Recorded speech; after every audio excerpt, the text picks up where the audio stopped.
আজি মহাশিৱৰাত্ৰিৰ বিষয়ে আমি আপোনালোকৰ লগত অকণমান আলোচনা কৰিম। মহাশিৱৰাত্ৰি কেতিয়া অনুষ্ঠিত হ'ব, কিমান তাৰিখে, কিমান সময়ত, আৰু মহাশিৱৰাত্ৰিত 2025 আমি কি কাম কৰা উচিত শিৱৰাত্ৰিৰ দিনা আৰু কি কাম কৰা অনুচিত, আৰু লগতে মহাশিৱৰাত্ৰি পালন কৰাৰ যিটো ফলাফল সেই বিষয়ে অকণমান আলোচনা কৰিম। আমাৰ ভিডিঅ'টো চাই থাকক।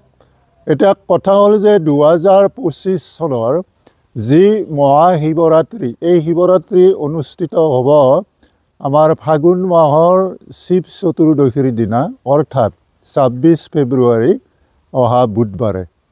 গতিকে শিৱৰাত্ৰিটো এই বুধবাৰ বুলি কোৱা হৈছে, কিন্তু কথা হৈছে কি যে সময়টো বুধবাৰৰ যিটো সময় দিনৰ 11টা বজাত আৰম্ভ হ'ব, আকৌ ফিৰা দিনা আমাৰ একেবাৰে সন্ধিয়া 8টা বজালৈকে চলি থাকিব।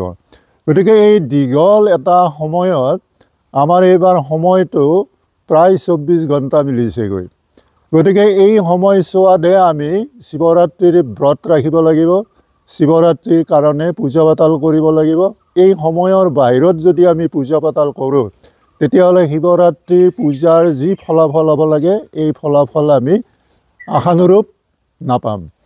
গতিকে বন্ধু বান্ধৱীসকল, এতিয়া চাওক যে শিৱক সন্তুষ্ট কৰিবলৈ দেৱাদিদেৱ মহাদেৱ, আমাৰ 33 কোটি দেৱতাৰ যি মালিক, তেওঁ সকলোৰে লগতে সন্তুষ্ট হয়। এইটো খুব ভাল কথা, কিন্তু কেতিয়াবা বিতৃষ্টও হয়।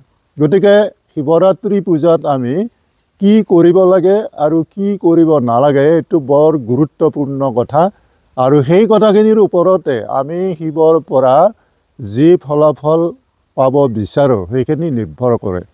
এতিয়া চাওঁ আমি যে শিৱ পূজা কৰাৰ আগতে আমি যিটো ব্ৰত ৰাখিম, এই ব্ৰত ৰখাৰ আগমুহূৰ্তত আমি কি কৰা উচিত যে আমি প্ৰাতঃ স্নান কৰিব লাগে। আচলতে যিটো আমি ব্ৰহ্ম মুহূৰ্ত বুলি কোৱা হয়, একেবাৰে সূৰ্য উদয়ৰ প্ৰাকক্ষণত, সেই সময়ত কি হয়, হৰ পাৰ্বতী তেওঁলোকৰ নিজৰ বাহনেৰে গোটেই পৃথিৱীত ভ্ৰমি ফুৰে।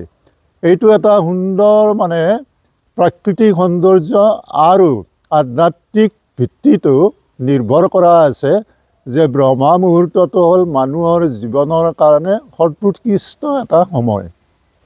গতিকে ব্ৰহ্ম মুহূৰ্তত আমি স্নান কৰি বগা কাপোৰ পিন্ধিব লাগে। শিৱক পূজা কৰিলে, শিৱৰ ব্ৰত ৰাখিলে সদায় শুভ্ৰ কাপোৰ পিন্ধিব লাগে, বগা কাপোৰ পিন্ধিব লাগে। কামিজ পিন্ধো বা পেণ্ট পিন্ধো, ধুতি পিন্ধো, বগা কাপোৰ পিন্ধিব লাগে। আৰু আমাৰ এই বগা কাপোৰৰ লগত শিৱক সন্তুষ্ট কৰাৰ কাৰণে ৰুদ্ৰাক্ষৰ মালা এডাল গলত পিন্ধি ল'ব লাগে। আৰু যিবিলাকে মনত ৰাখিব পাৰে, তেওঁবিলাকে এই যি শিৱক সন্তুষ্ট কৰাৰ কাৰণে বগা কাপোৰ আৰু ৰুদ্ৰাক্ষৰ মালা পিন্ধি তেওঁলোকে জপত বহিব লাগে।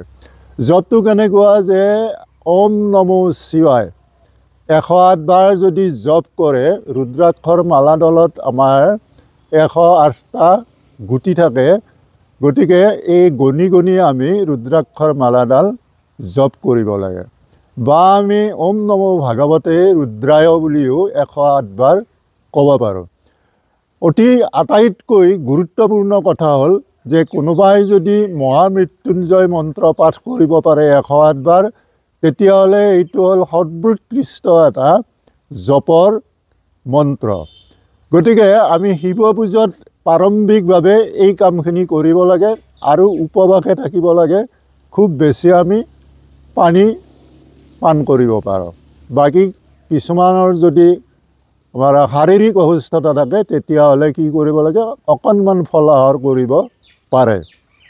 গতিকে এতিয়াও আমি যে শিৱ পূজাৰ সময়ত কি ফুল ব্যৱহাৰ কৰিম, আমাৰ কিছুমান বাস্তুশাস্ত্ৰ মতে বা আমাৰ হিন্দু সনাতন ধৰ্মৰ যি পূজাবিধি, যি আমাৰ শিৱ পুৰাণ আছে, এইবিলাকত একেবাৰে নিৰ্দিষ্টকৈ ধৰা আছে যে শিৱে ভাল পায় বগা ফুল, বিশেষকৈ যিটো আকন্দ ফুল। আকন্দ মানে আমাৰ কিছুমান ঠাইত অকণ গছ বুলি কোৱা হয়।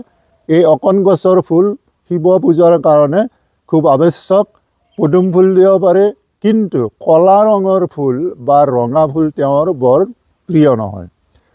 তাৰপিছত আহোঁ আমি যে তেওঁৰ যিটো শিৱলিংগত আমি বেলপাত দিব লাগে। নিজে উপবাস থকা মানুহজনে নিজৰ মনৰ যি কামনা, সেই কামনা মনত ৰাখি পাৰিলে 108টা বেলপাত দিব লাগে। আৰু 108টা বেলপাত দিয়াৰ লগে লগে ওম নম শিৱায় বা ওম নম ভাগৱতে ৰুদ্ৰায় বুলি 108 বাৰ কৈও বেলপাত দিব পাৰে।